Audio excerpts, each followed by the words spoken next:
On July 24th, in the Gazan town of Beit Hanun, a UN-run school serving as a shelter for Palestinian civilians was hit by an explosion.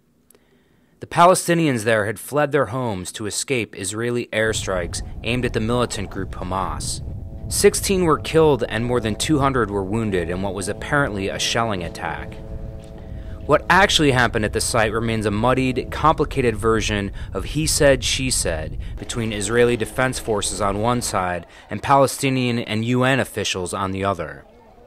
What's clear is that the strike shows how the conflict on the ground between Israel and Hamas has become an information war as well, with various sides vying to control the storyline.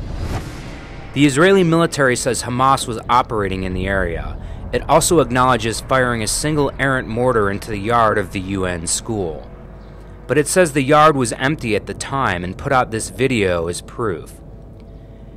It says it rejects claims that people were killed in the school premises as a result of IDF operational activity. Here's where the situation gets complicated.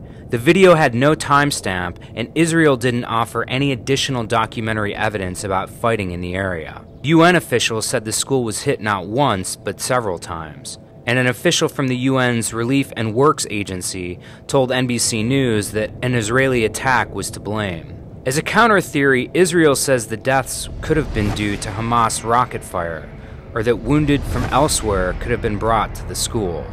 Ongoing violence is keeping the UN from conducting a formal investigation.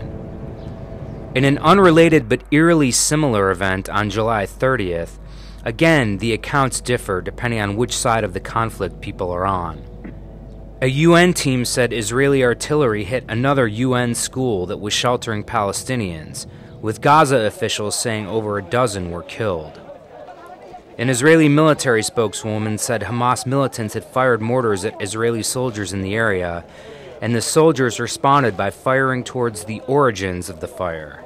She said the incident was under investigation.